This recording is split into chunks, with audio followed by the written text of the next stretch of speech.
You may want to send this flyer to me by WhatsApp.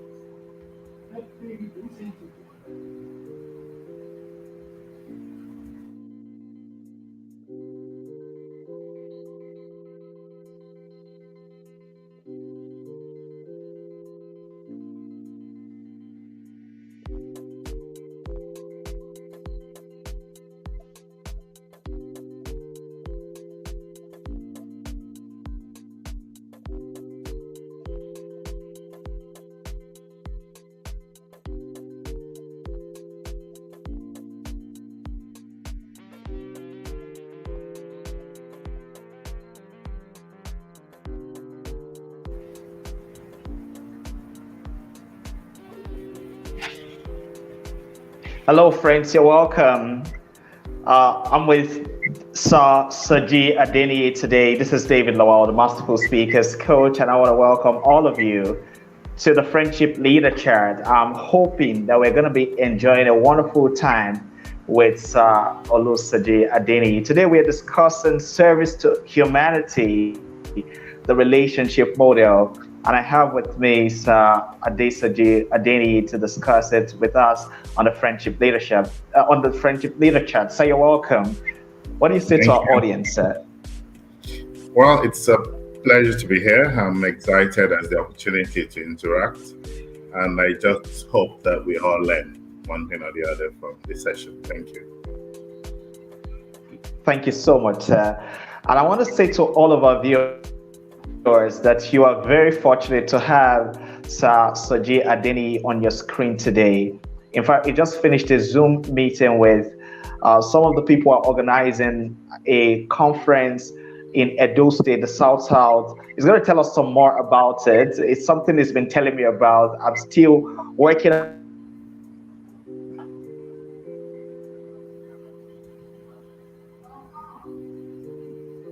But that's what we're here. Those of us who are interested in coaching and consulting, I'm very sure that we're going to learn quite a lot from the interaction today. Before we get started, I would like to read a brief profile of Sir OLUSOJI Adeniyi.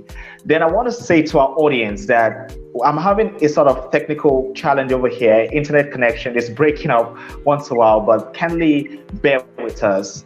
So, Sir OLUSOJI Adeniyi is a social development expert with over 32 years industry experience and a career spanning over 20 years in the United Nations system. He worked locally and internationally, serving in 5 countries across 3 continents, but taking early retirement in 2015 to focus on his lifetime passion of developing human capital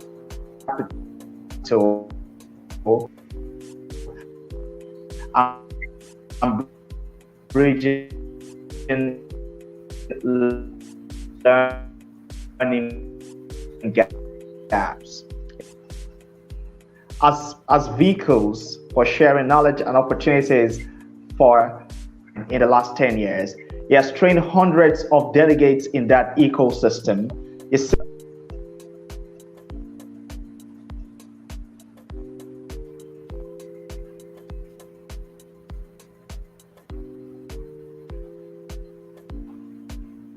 Internet is a big problem.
Friends, really sorry about that.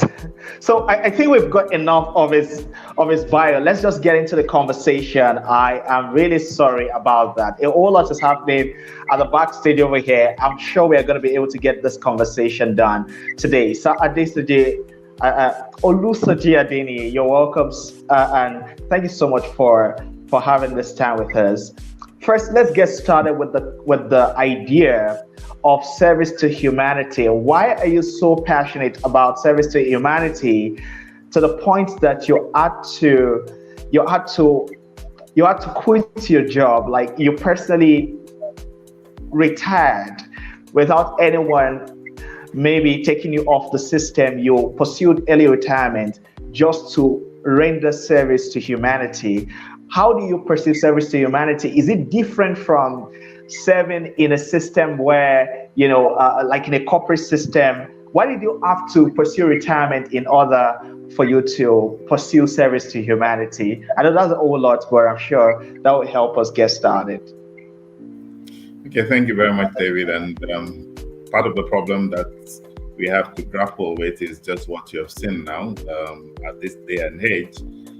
We couldn't communicate flawlessly for, just a couple of minutes. You've had to drop out of this call 3 or 4 times because of internet connectivity.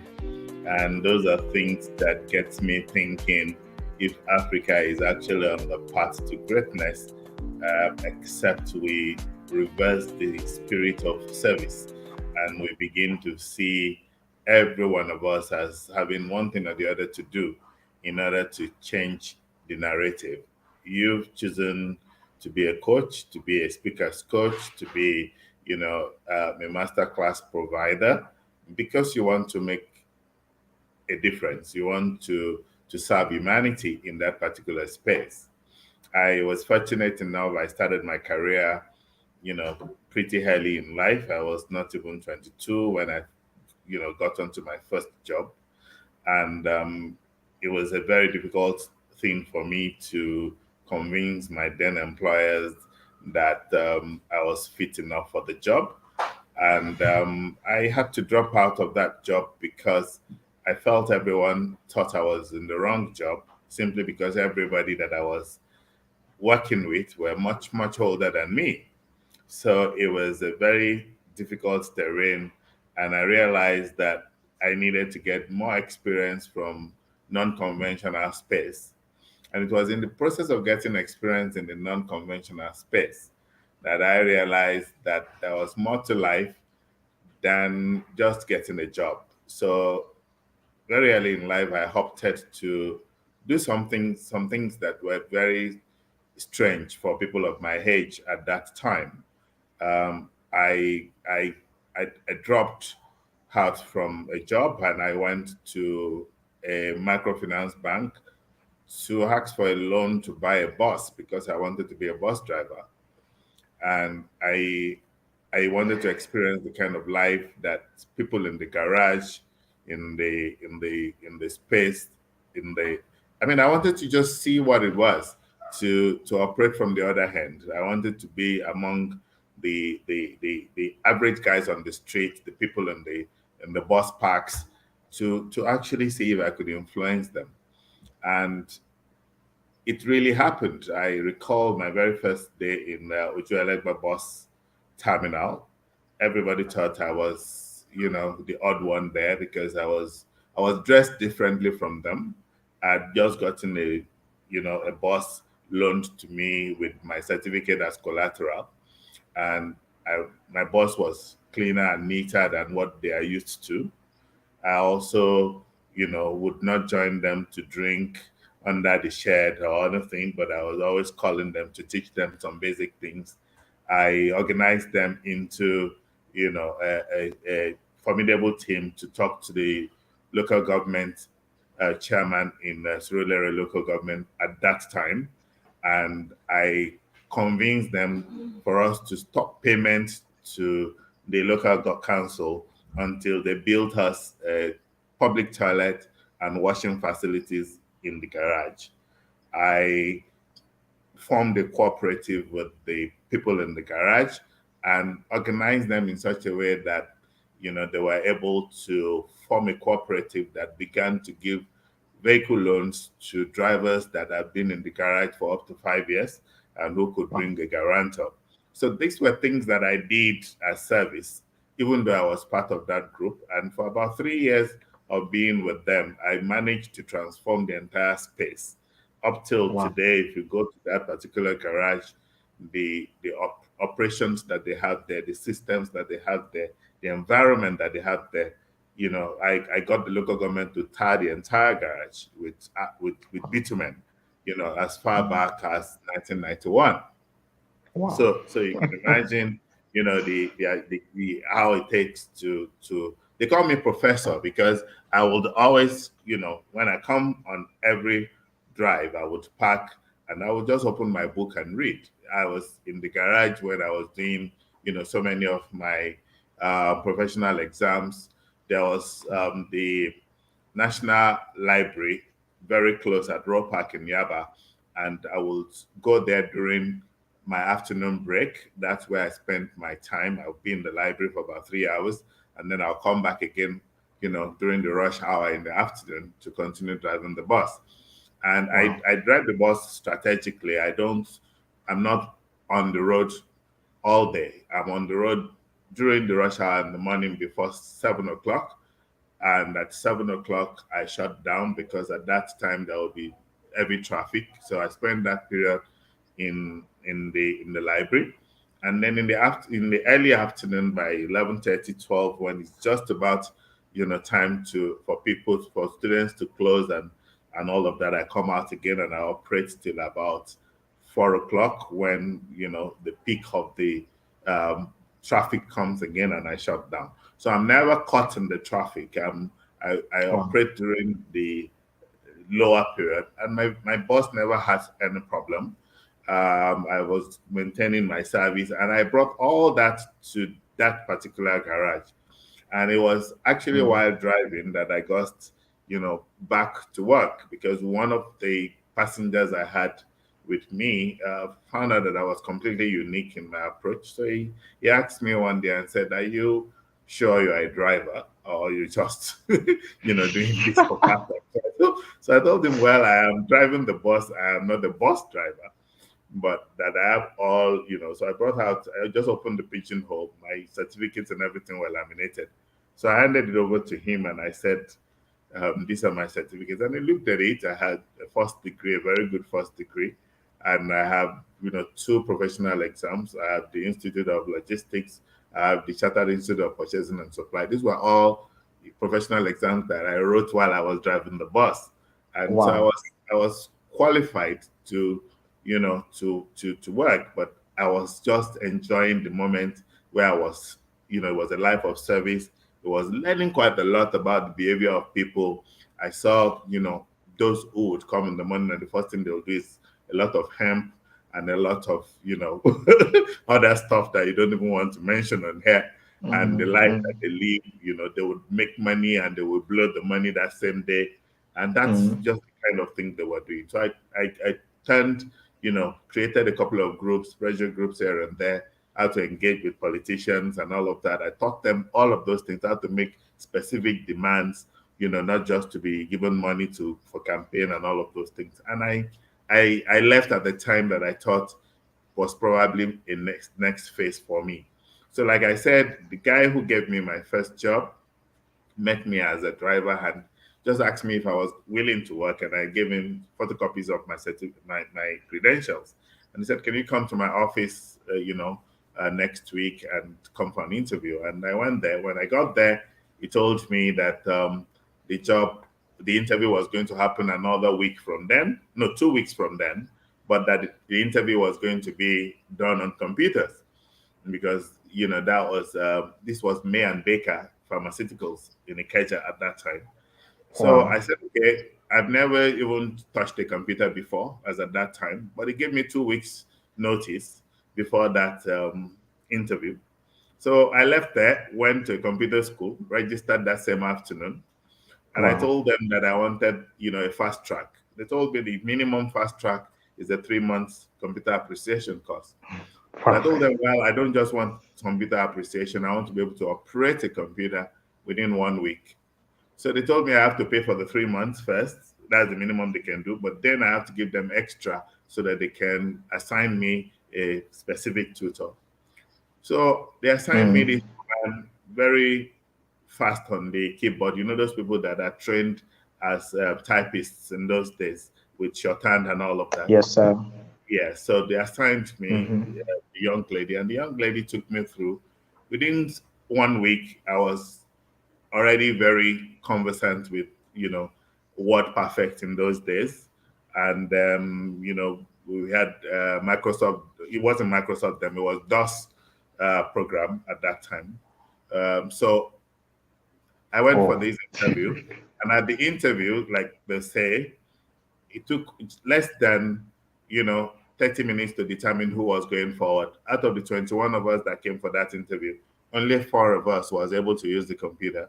So they excused the rest and Really? the 4 of us on the computer. And out of the 4 of us on the computer, 2 of us were asked to stay behind for the oral, and which means that, at least the 2 of us Mm. passed. So a couple of days later, I got a letter from them saying I can come and work for me and Baker. So that's how I got my first corporate job, after Oh. my NYC. So I started with me and Baker, and then within a couple of months, I was already, doing quite well. But then I realized that what me and Baker was doing was pharmaceuticals and the drug environment and all of that, and I was enjoying everything that was going on there. But luckily enough for me, my boss at that time, who happened to be that passenger that invited me, got another job with a different pharmaceutical company called Glaxo. And when he went to Glaxo, he told them in Glaxo that he needed me, that I was, one of his best hands, in Mayan Baker. And if they want him to perform at his best, they needed to bring me on board. So he was the one who negotiated my salary, which was more than twice what I was earning in Mayan Baker. And then I joined Glaxo with a new car. And Wow. I was his direct assistant in Glaxo. And that was how the beauty of the world, of relationships come in. And that's why when you ask me what would be my desire for this interview, I told you that it would be about relationship building, uh, even within service to humanity. Service to humanity, yes, because I spent 21 solid years of my life working for the United Nations, and of course, serving across 5 different continents. I mean, 5 countries, 3 different continents in 5 countries. So I learned a lot in the field. I learned a lot in different countries. I learned values in different countries. I understood how countries who went to war needn't have gone to war. And that's why anywhere I am in Nigeria, I plead to people to say we need peace in order to develop as a nation. I was Absolutely. in Liberia, I was in Sierra Leone, and I saw how people suffer because of civil wars.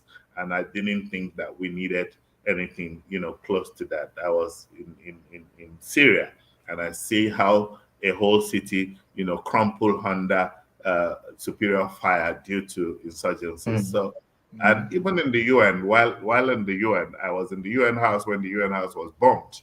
I Really? escaped with, just the grace of God. Next room to me, more than 15 of my colleagues died instantly that morning.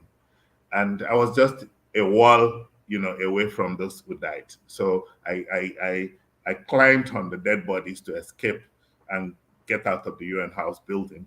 And I started asking myself, if there was still much more to do in life than just getting a salary. And that's what informed my decision to pursue early retirement and to begin to think about how to make the world a better place, starting in my own little corner. So if you listen to my story, that's just an abridged version of my story. But the most important thing is that I value relationship a Oh. lot.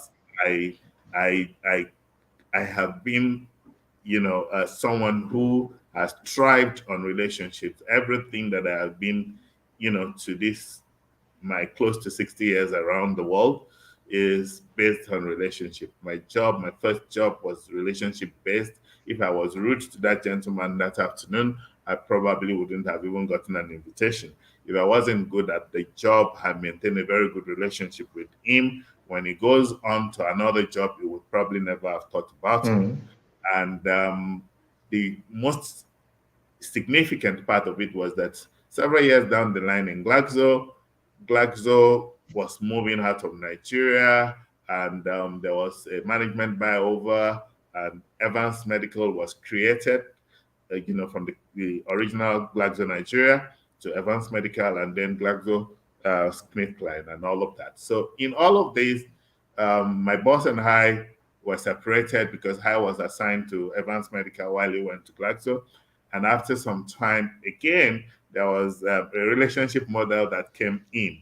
Ata Anderson was brought in to do the change management for Evans Medical. And because I had a very good relationship with the then managing director, pharmacist, Mrs. Idowu, she didn't have any problem at all recommending me to Anderson Consulting to be the secretary of that particular change management team. And again, based on relationship and based on preparedness, at that time, Anderson Consulting was the biggest consulting company in Nigeria, biggest consulting firm in Nigeria. And it was led at that time by Dr. Sulaiman, who is the managing partner, who eventually became the managing partner. And I recall that the team leader was Ifeko Moigi, who eventually became the director general of the Federal Inland Revenue Service, and I think at one time Minister of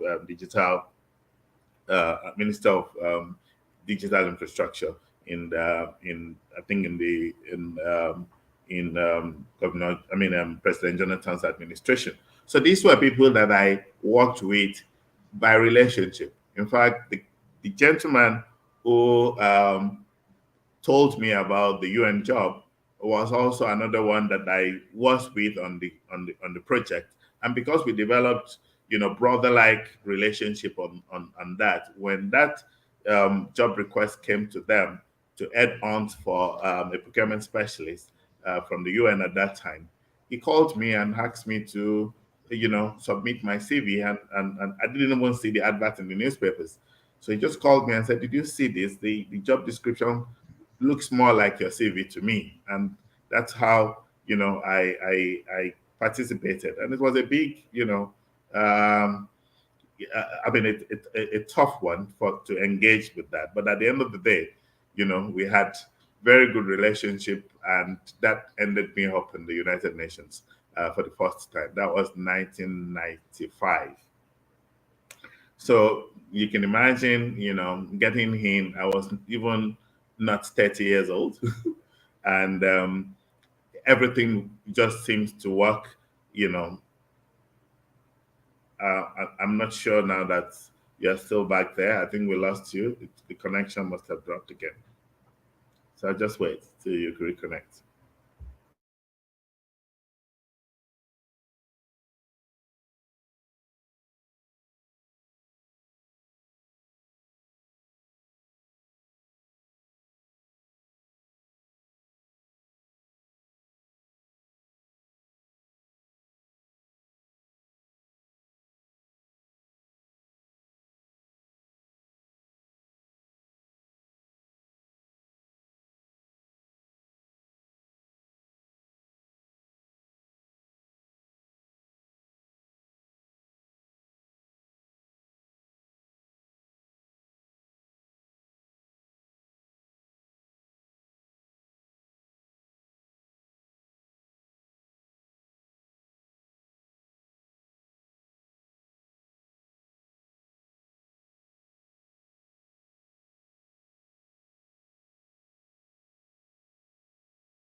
Hello, sir.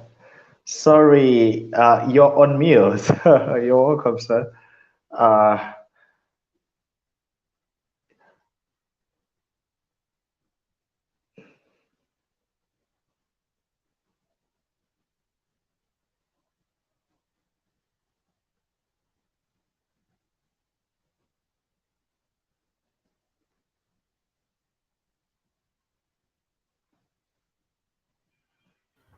Hello, David. Are you there? hello. Yes, sir. Hello, sir. Very Yeah. welcome. Thank you so much for sharing that story of yours with us.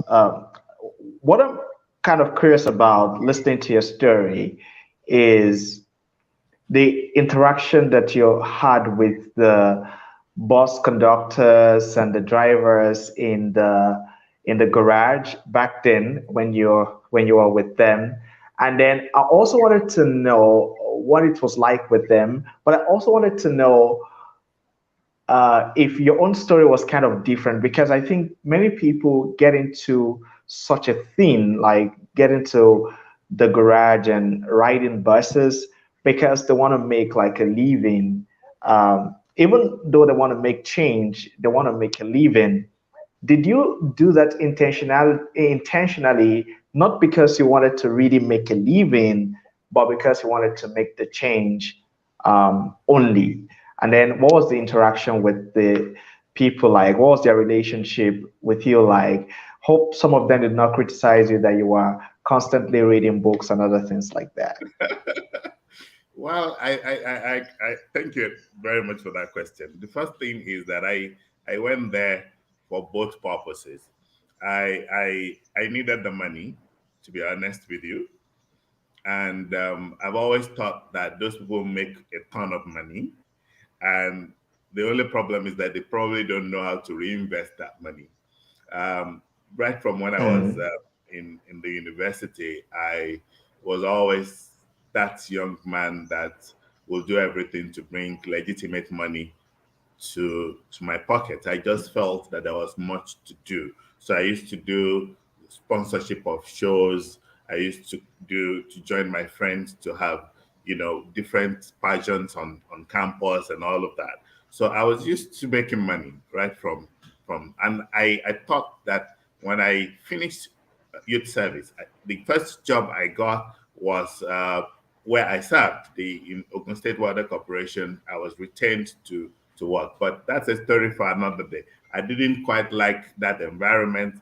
I looked at the car park, and my boss at that time, who had already spent like 15 years in the company, was using a weathered down Volkswagen Beetle, and I didn't want to become that 15 years down the line. So it was obvious for me that that was not the path to take.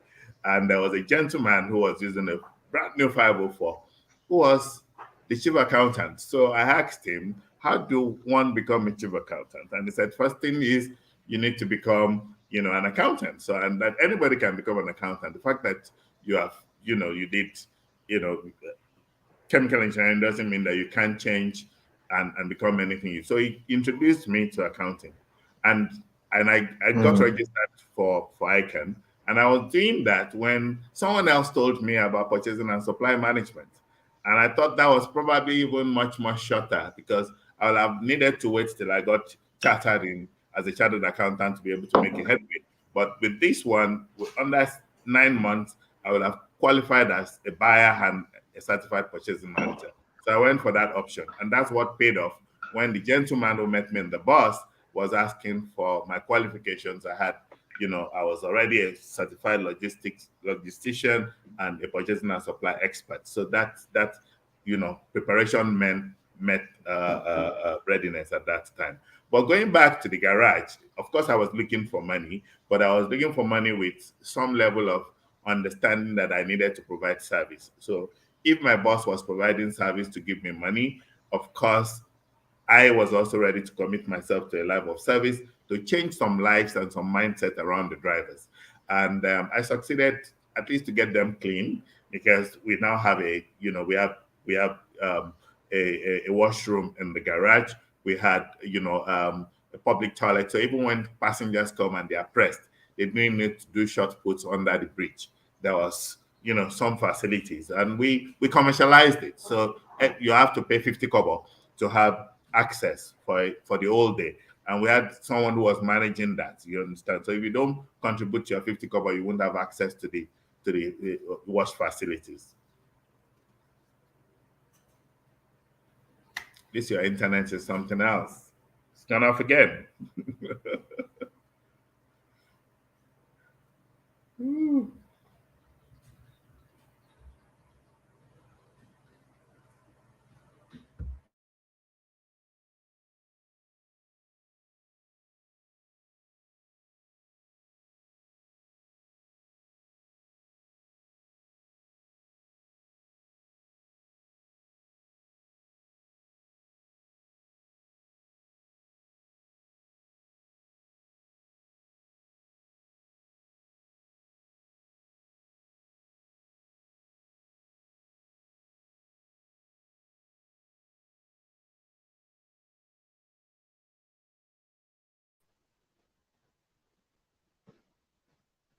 Yeah, our service providers must understand that they are providing service to humanity. Happy to be back again, sir. Really sorry. It can be very frustrating, our viewers and our special guests, to have this difficult situation where we just have to deal with the internet connection. But I am certain that we are enjoying Sir Olusoji's a story, quite interesting story. I would just want to jump in and ask the question. You know,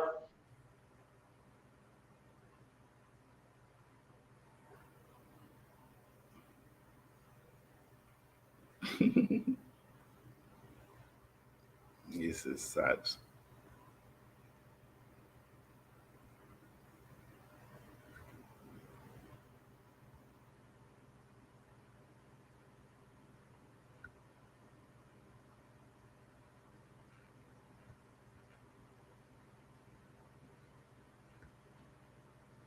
This is so sad.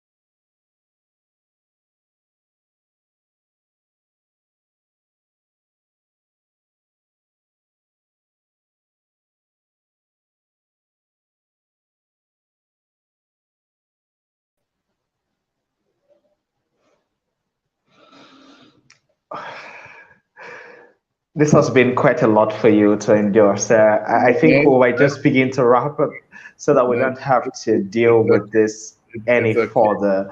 But I want to ask the question. Mm. Um,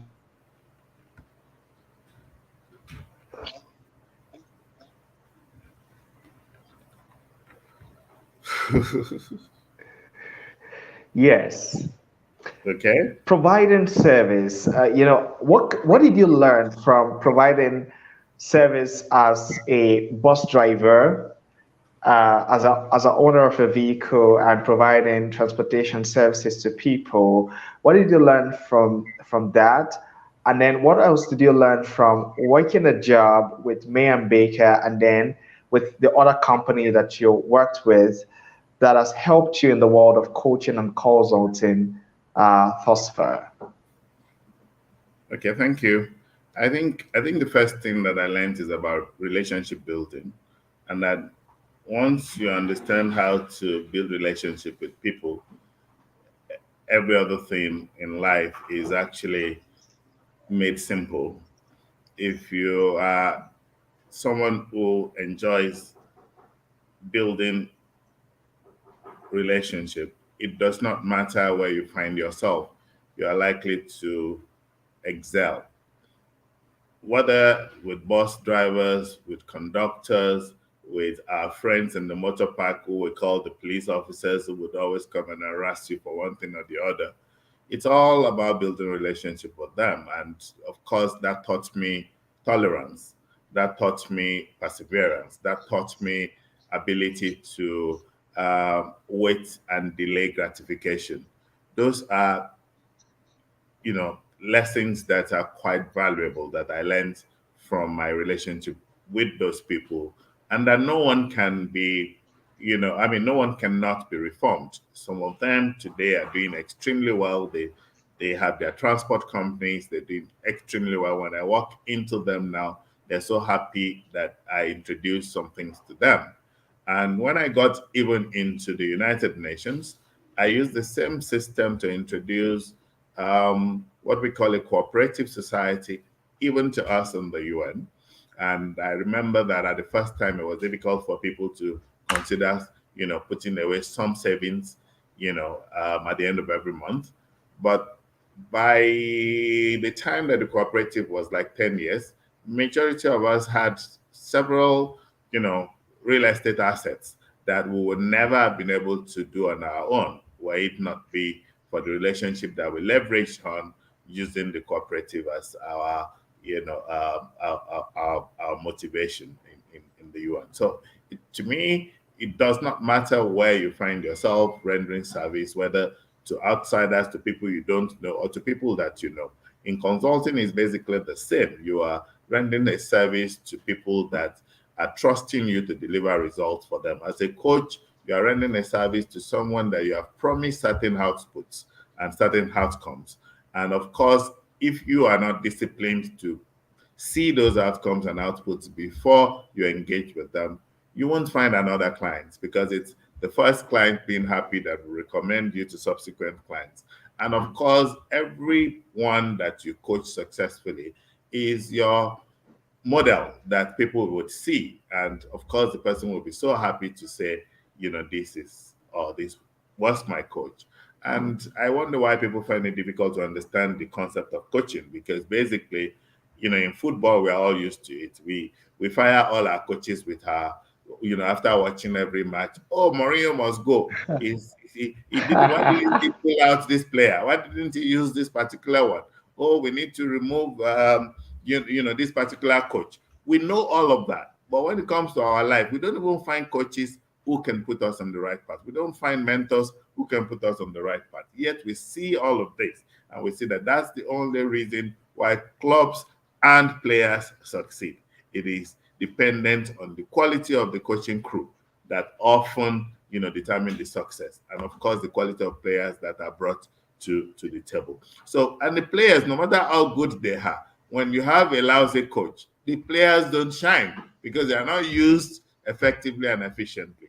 And that's why it's important for us to all understand that relationship makes the difference in the pathway to progress.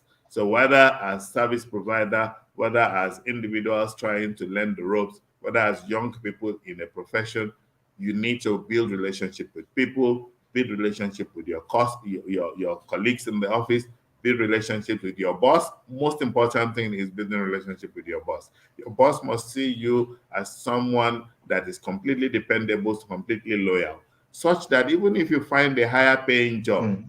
the day you go and break that news to your boss, if he truly values what you are bringing to the table, he would leave you with the belief that you are going to add value, because he can collaborate with you tomorrow. You can be his partner when you have built up capacity, even in the other places that you are going to. Sometimes when I look back at some of my Absolutely. staff members who have worked with me in the short time of running my firm, majority of them spent between 2 to 3 years just to learn. And by the fourth year, they're ready to bloom. And I'm the one looking for higher paying jobs for them. I'm the one talking to people in the World Bank, talking to people in the UN, Wow. that I have staff who can deliver. And when they go for interviews, they out, perform almost everyone else. So I have people who have passed through me who are now, in some of those places, some in institutions that they never thought they could be. So that's what I enjoy. And that's the relationship that they build with me. And it doesn't take them away from me, because they're always only a phone call away. When I call them and I said, I need you to do this for me, they drop everything they're doing. and they get it done. So that's what relationship model, Sure. is all about. It's about building relationship with the intent to serve. You must be willing. It's like when you look at our Igbo brothers, they call something service to their boss, and it could be for 5, 6, 10 years, depending on the age at which that apprentice comes on board. But that apprenticeship system produced multiple millionaires almost on an annual basis from those people, because you just need to learn the rope and then build on experience and then build on Mhm. relationship with your bosses. Mhm. Even your boss, in their own case, sometimes will give them produce to sell, and they would return money only when they have sold. And that's how they build their enterprise. And it's something that all of us must learn, whether we're in corporate environment or we are in regular space. There's always something to do building very good relationships and maintaining them.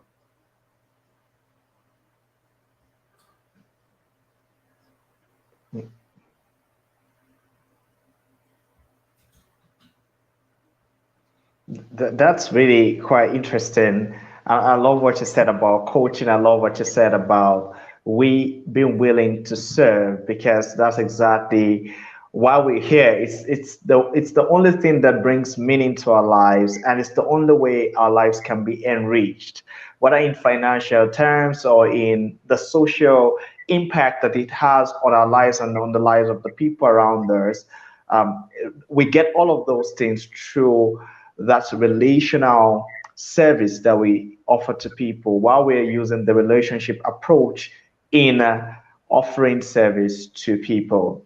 I just wanted to make a couple of comments on Prime Trainers Africa and Wealth Ways Consulting, the work you do there, and the kind of people you service as your clients, and maybe some of the ways that people can reach out to you and and enjoy your services, sir.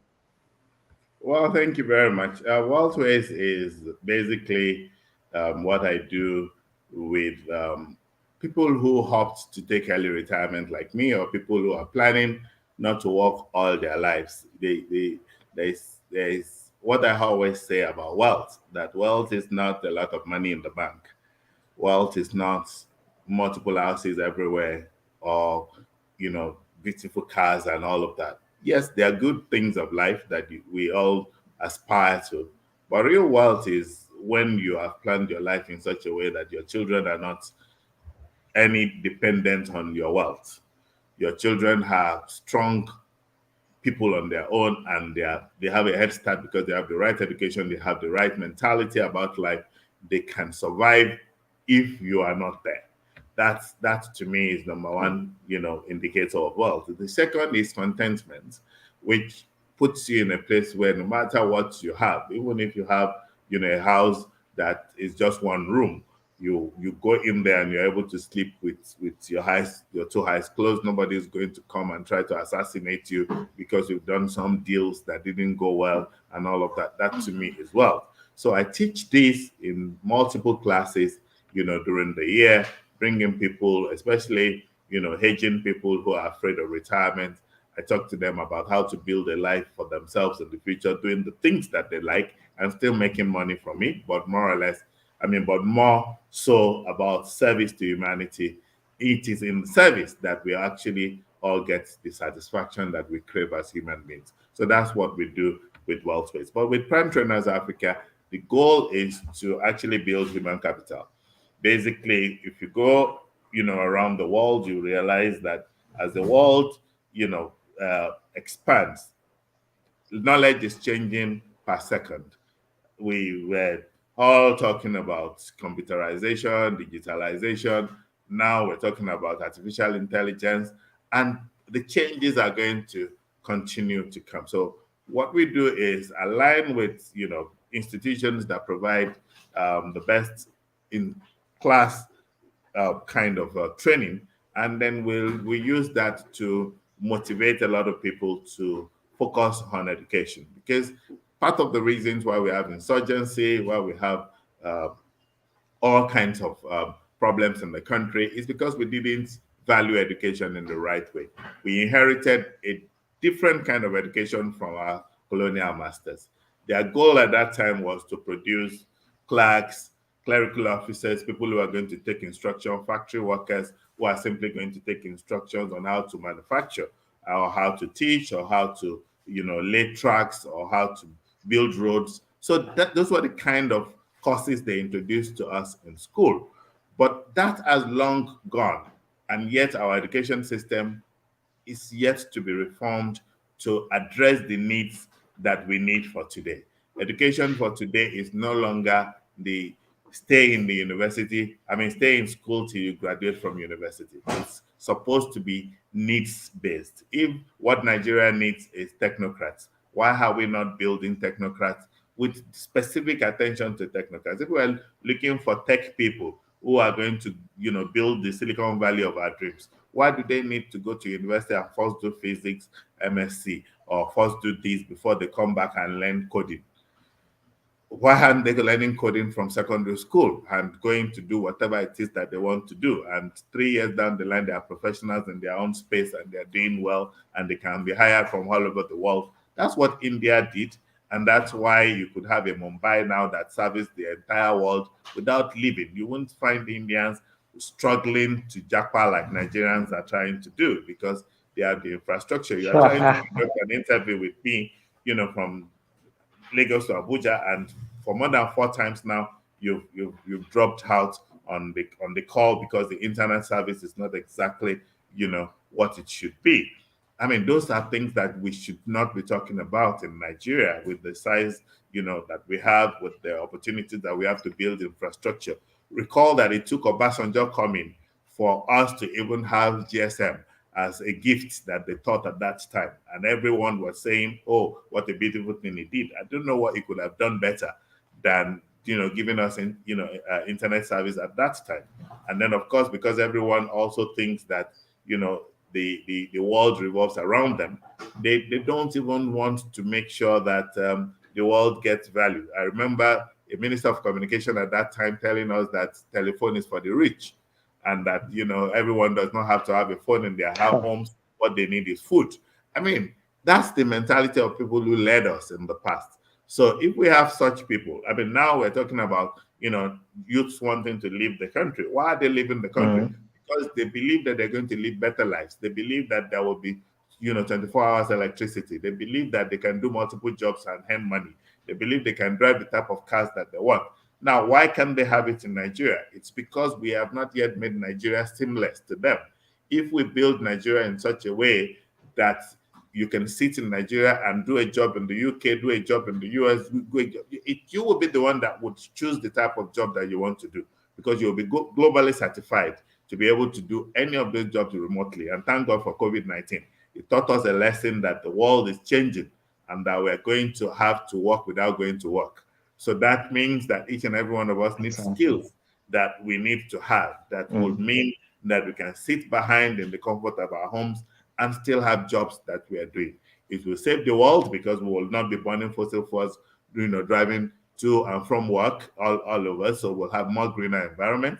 But more importantly, we'll be serving, humanity, because we might even be in the homes when our children will be growing up and they will see a diligent father who is behind his computer, who is behind, screens, who is talking on the phone, and they could hear that, daddy is busy and this is work that daddy is doing. So daddy doesn't have to be out of the home. Mommy doesn't have to be out of the home.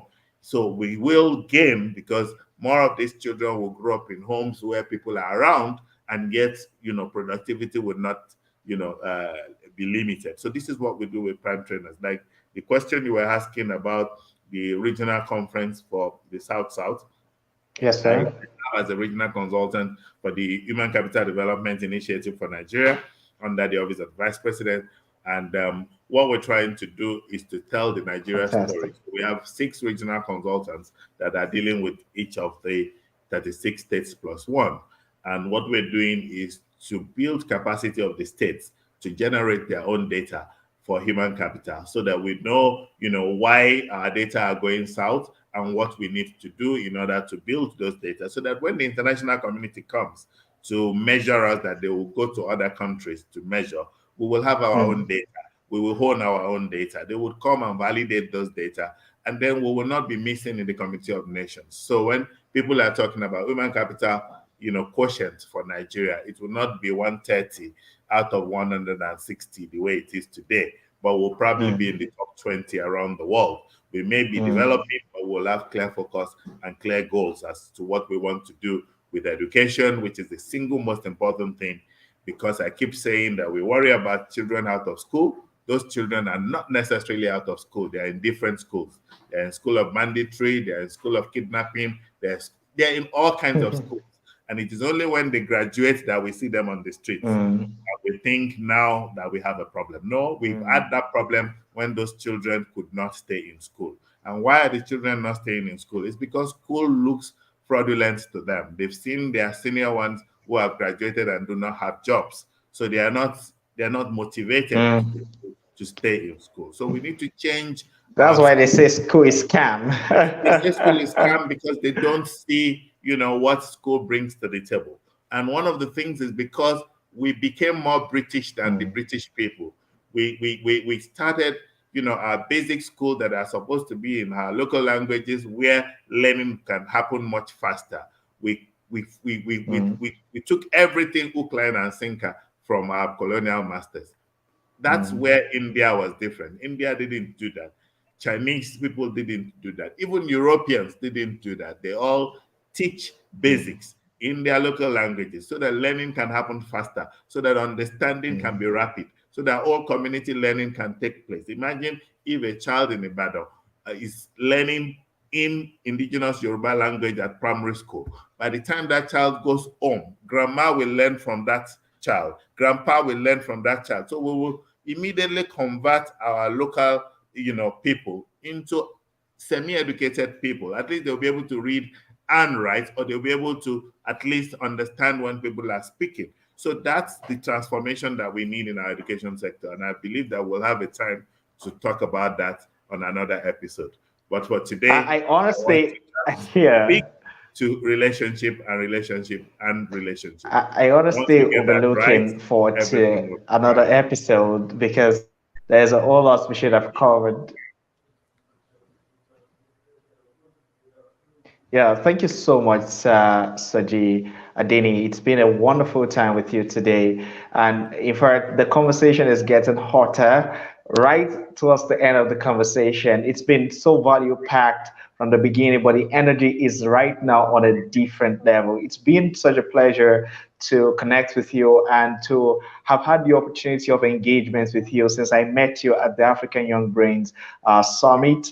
And for me, you've been like a bigger eagle from whom I'm learning to fly. Thank you so much, sir, for joining us on Friendship Leader Chat today. And I want to say to our audience that you should stay tuned. We are going to keep bringing you the Friendship Leader Chat. If you've not subscribed to this channel, make sure you do subscribe and then share the link.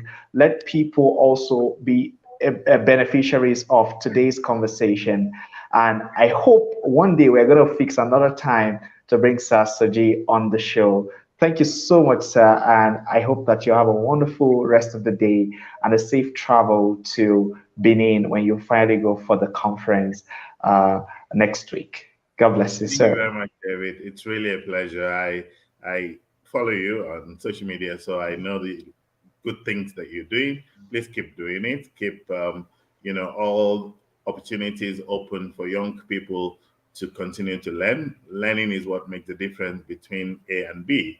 And you also need to learn to build a kind of followership that is interested in reading. I keep telling people, you are what you read. If you don't commit to reading, if you don't commit to relationship building, your growth is limited. So congratulations. Thank you for following up with me. I do recall that, our first meeting was at the University of Ibadan, where I spoke to, the congregation under the African Young Brains Summit. And ever since you've been on my case to at least have this session. So I'm glad that it has happened. And so every young person out there, remember you're what you read, evident by the fantastic library behind us. Thank you. All the best.